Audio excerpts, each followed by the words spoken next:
ఇలా చేసావు? చెప్పు, ఎందుకు ఇలా చేసావు? ఎందుకు ఇలా చేసావు? చెప్పు గోవిందు. నాకు వేరొకరితో పెళ్లి జరుగుతుంటే నువ్వు చూస్తే మౌనంగా ఎలా ఉన్నావు గోవిందు? చెప్పు గోవిందు, చెప్పు. నా ఒంటరి జీవితానికి తోడుగా వచ్చావు. చీకట్లో ప్రశాంతంగా ఉన్న నా జీవితానికి ప్రపంచాన్ని చూపించావు. ఇప్పుడు ఇప్పుడు నీ ముందుగానే నాకు ఇంకొకరితో పెళ్లి జరుగుతుంటే నువ్వు ఇక్కడే ఉండి నువ్వు ఉన్నావని నాకు తెలియకుండా చేసి నన్ను కళ్ళున్న గుడ్డిదనిగా ఎందుకు చేశావు? చెప్పు గోవిందు, ఎందుకు ఇలా చేశావు? కస్తూరి, ఏమిటి గొడవ? అందరూ చూస్తున్నారు. వెళ్ళి కూర్చో, పెళ్లి పీటల మీద కూర్చో. ఏంటి నువ్వు మాట్లాడేది? నువ్వున్నావని తెలిసాక కూడా నువ్వు మనసారా ప్రేమించిన నన్ను మరొకరి పక్కన భార్యగా వెళ్ళి కూర్చోమంటావా గోవిందు? లేదు, నేను నిన్ను ప్రేమించలేదు. ఎందుకలా అనుకున్నా? నిన్న స్నేహితుడిగా ఆదుకోవడానికి వచ్చాను గాని నీతో జీవితం పంచుకోవాలని మాత్రం నేనెప్పుడూ అనుకోలేదు. అబద్ధం. కాదు, నిజం. నీ అంతరాత్మని చంపుకొని మాట్లాడుతున్నావు. నా అంతరాత్మ సాక్షిగా మాట్లాడుతున్నాను. కస్తూరి, నువ్వు నా స్నేహితుడు కాబోయే భార్యవి. ఇలా 10 మందిలో అలర్ట్ చేయటం సంస్కారం కాదు. వెళ్ళే పెళ్లిపీట మీద కూర్చో. రాస్కెల్, ఏమిట్రా నువ్వు మాట్లాడేది? నీతో తిరిగిన దాన్ని, నీకు అలవాటు పడిన దాన్ని నా కొడుకు కట్టబెడతావా? మీరిద్దరూ తోడు దొంగలై నా కొడుకుని పిచ్చివాడిని చేసి నా ఆస్తి కొట్టేయాలని కదరా ఇదంతా చేసింది. మిస్టర్ చౌదరి, మాటలు జాగ్రత్తగా ఆలోచించి మాట్లాడండి. గోవిందు కనపడ్డా లేదని కస్తూరిని ఇష్టం లేని ఈ పెళ్లి కొప్పించింది నేను. కొడుకు చచ్చిపోతాడని ఆమె కాళ్ళు పట్టుకుని ఒప్పించింది నీ భార్య. కొడుకు మళ్ళీ విదేశాలకు వెళితే ఎక్కడ నీ పరువు పోతుందని నువ్వు ఈ పెళ్లి కొప్పుకున్నావు. మన స్వార్థాల కోసం నువ్వు ఊరుకో, మాట్లాడకు. మన స్వార్థాల కోసం ప్రేమించుకున్న వీళ్ళని విడదీశాం గాని ఇందులో ఇతనికే స్వార్థం లేదు. అమాయకత్వం, త్యాగం తప్ప. విడిపోయిన వ్యక్తుల్ని కలపడానికి తహతలాడి నువ్వు నిన్నింతగా ప్రేమించిన అమ్మాయిని వదులుకోవాలనుకోవడం త్యాగం కాదురా, ఇలాంటి అవసరవాదులకు అవకాశం ఇచ్చే చేతకానితనం.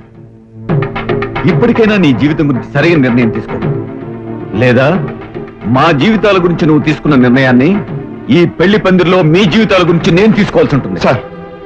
సార్, పెద్ద పెద్ద మాటలు మాట్లాడి ఈ శుభకార్యాన్ని పాడు చేయొద్దు.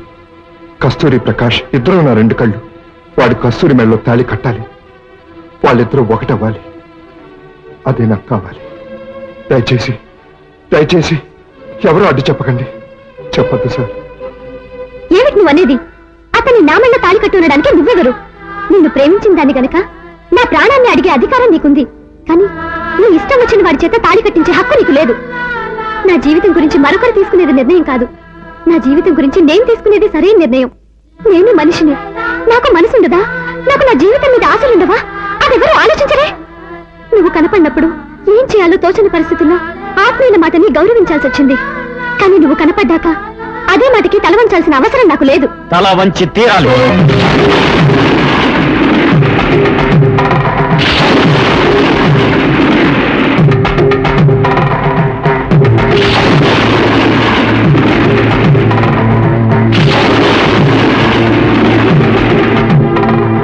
గోవింద్, నువ్వే కాదు, ఈ ప్రపంచం అంతా అడ్డు వచ్చినా సరే ఎవ్వరూ ఈ పెళ్లి ఆపలేరు.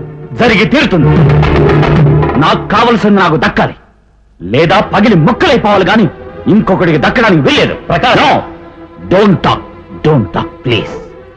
ఇప్పుడు నేను చెప్పింది అందరూ వినడమే గాని ఎవరు ఏం చెప్పినా వినడానికి నేను సిద్ధంగా లేను.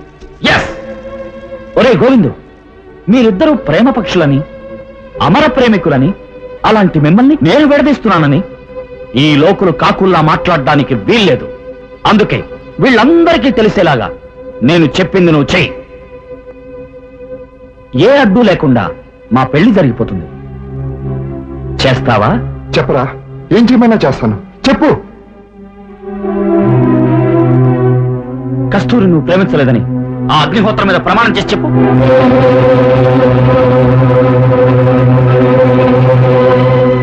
ఈ అగ్నిహోత్రం సాక్షిగా కస్తూరిని నేను ప్రేమించలేదు. కస్తూరి అంటే ఇప్పటికీ నీకు అభిమానం లేదని, ఏ విధమైన అభిమానం లేదని ఈ తాళిబొట్టు మీద ప్రమాణం చేసి చెప్పు. కస్తూరి అంటే నాకు అభిమానం లేదు. ఈ తాళిబొట్టు మీద ప్రమాణం చేసి చెప్తున్నాను. కస్తూరిని పెళ్లి చేసుకోవడం ఇప్పటికే ఇష్టం లేదని ఈ పచ్చని పెళ్లి పందిరి మీద ప్రమాణం చేసి చెప్పు. ఈ పచ్చని పందిరి మీదే కాదు, నా మీదే ప్రమాణం చేసి చెప్తున్నాను. కస్తూరి అంటే నాకు ఇష్టం లేదు. కస్తూరిని నేను ప్రేమించలేదు. కస్తూరికి నాకు ఏ సంబంధం లేదు. లేదు లేదు ఏ సంబంధం లేదు అని నా మీద ప్రమాణం చేసి చెప్పు. నీ మీద ప్రమాణం చేయరా? నా మీద ప్రమాణం చేయి. మన స్నేహం మీద ప్రమాణం చేసి చెప్పు. చెప్పురా. మన స్నేహం మీద ప్రమాణం చేసి చెప్పు. ఆలోచిస్తావేం గోవిందు? ప్రమాణం చేసి చెప్పు. డాక్టర్ గారు, కస్తూరిని ప్రేమించినప్పుడు ప్రమాణం చేయడానికే చేయి ప్రమాణం. ప్రమాణం చేయి. చేయను, చేయలేను. ఆ దేవుడి మీద కావాలంటే ప్రమాణం చేస్తా గాని నీ మీద మాత్రం ప్రమాణం చేయను. చేయను, చేయలేను. ఎన్నిటి మీద ప్రమాణం చేసి మన ప్రేమను చంపిన నువ్వు నీ స్నేహితుడి మీద ప్రమాణం ఎందుకు చేయలేవు? చేయలేను. ఏ ఫుట్పాత్ మీద అనాథగా పడున్న నన్ను ఇంటికి తీసుకెళ్లి వాడి తల్లిదండ్రులు కాదంటే ఏమీ తెలియని పసి వయసులో ఏమీ కాని నా కోసం చావుకు కూడా తెగించి స్నేహానికి అర్థం చెప్పిన గొప్ప వ్యక్తి నా స్నేహితుడు. అలాంటి వీడి స్నేహం మీద నేను అబద్ధ ప్రమాణం చెయ్యను. వీడికంటే ఈ ప్రపంచంలో నాకేది ఎక్కువ కాదు. వీడి కోసం నా ప్రేమనే కాదు, నా ప్రాణాన్ని ఇస్తాను. నీకోసం నా ప్రాణాన్ని ఇస్తాను. నా ప్రాణాన్ని ఇస్తాను.